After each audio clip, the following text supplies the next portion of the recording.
get 2 minutes for her to... Okay, can you tell me? Can you tell me what happened in your life since September? Many things? What happened in my life from September till now? So many things. Like, I was still promoting my first album, Music of the Sun, and working on my second album. I'm writing my brand new album, A Girl Like Me, which is going to be in stores in France April 24th, which I'm very excited about. And first single, SOS, just, hit radio stations earlier this year, and it's doing really, really well.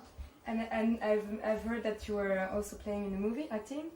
Yes, I was featured in a very, very small cameo in the sequel to Bring It On. And I played myself, and I had to judge and host a cheerleading competition. And the winning team, they get to perform with me at the end. So, and who are you acting with? It's a sister? It's me, and Solange is also in the movie, and she's awesome. Can you tell me about the new song, SOS? So how do you call it when you're taking an existing song and then putting new music on it?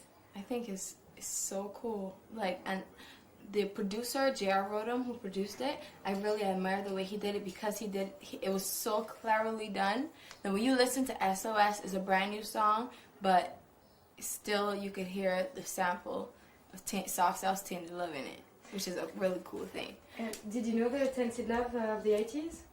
I knew the song. I wasn't familiar with Soft Cell that much, but I definitely knew Tainted Love.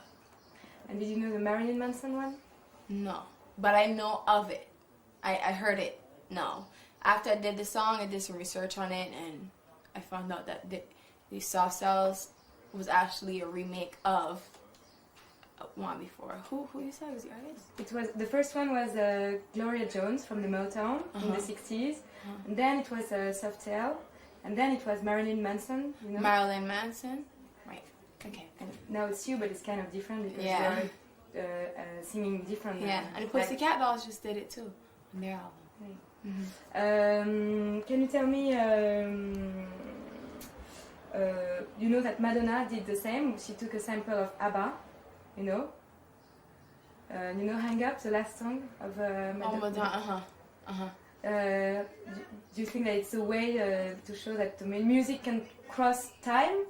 You know, in the 80s, in the 60s, and now in 2006? Absolutely, and it has to be done in the right way because you don't want to come off cheesy and just like a remake. You know, it has to be something special about it. There must be a reason you did it and something behind it, to make it cool. I think it was pretty cool to put the sample of the beat in SOS. It just added that extra flair.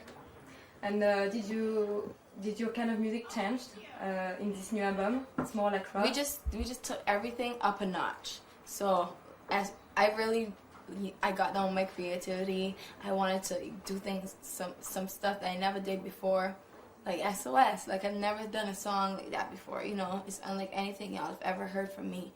And my second single is a ballad. It's called Unfaithful. It was written by Neil. And that is very special to me because it's the first time I'm ever going to have a ballad as a single. No one knows me for singing ballads, so I'm very excited about that. Then but also no one knows you for singing something like rock because you're mixing R&B and rock on SOS. Kind of, and I have a rock song on my album called Kisses Don't Lie.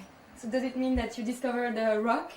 Well, after I moved to the United States, I started listening to all different types of music, rock being one of my favorites, so I wanted to do a rock and reggae mashup, and it's called Kisses Don't Lie. Do you think it's new? Do you think it's new in the music industry, business? The sound of Kisses Don't Lie is very fresh. Like, we did it in such a cool way. Okay. So your life has changed, you're doing many things. Don't you feel like it's going too quick and like you're spoiling your light years, the years that you should be? I don't feel like I'm spoiling anything. Like, this is everything I've ever dreamed of, so I'm living it. Did you meet your idols? I have met my idol, Beyonce. She's very beautiful, both inside and outside. And how were you when you met her? You were like a fan, like you were like... I met her after I got my deal. I had a showcase for the record label, and she came to it. It was so special. So now you're working with someone else, a new producer. Can you tell me who you worked with before?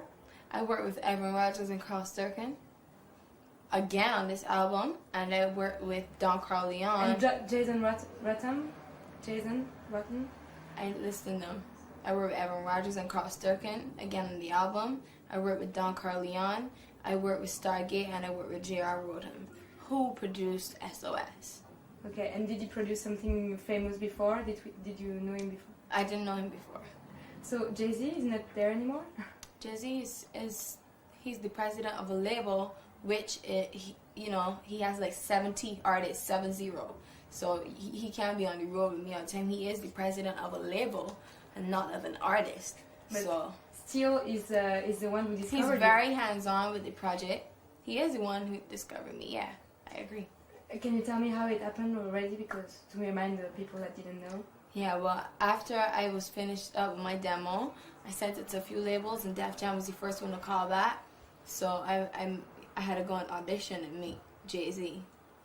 And then you landed in the States. It was very new for you. How did you feel? Well, I used to come to the States every year. So coming to the States wasn't new for me, but coming to the States this time, it was for a special purpose. So it was very nerve-wracking because I was not only coming to the States, but coming to meet and audition for somebody like Jay-Z. And I read that you went on tour with Gwen Stefani. Mm-hmm. Can you tell me how it happened? Well, we went on tour with Gwen Stefani, and we went to Canada, and we did one in America, in Atlantic City, I think. And we had so much fun. Like, she is amazing. Her show is incredible, and she has such a cool vibe. How did you meet her? How did she had the idea to bring you on tour, or how did it happen? It happened like my management and stuff. We just worked on it behind the scenes. Okay. Mm-hmm. So you did you like her music before? Yes. After I moved to the United States, because I didn't know her really before. Okay. Is it hard to defend the song like SOS, which already existed before but in a different way? How is it? Is it hard to try to make it very different? Well, that's what I said earlier, that I really admire the way that the producer produced and wrote this song, because he did it in such a clever way that when you listen to SOS, it's a brand new song. Like, it doesn't remind you of Tainted Love or anything. It doesn't sound like Tainted Love, but you can still hear the sample of it. Do you have other examples of songs like that, which are taking a sample from something and doing a new song with it? Well, not on my album, no. But in your mind, something that you liked before, not that you are singing, but other things that you heard on the radio? Let me see. Well, Gold Digger. Okay. That was a cool one. Can you tell me the story of the song SOS? What does it? SOS, I am sending out an SOS and calling out for help from anybody to save me from this crazy feeling that this guy is giving me. Do you feel different than 6 months ago when Pon the Replay was launched?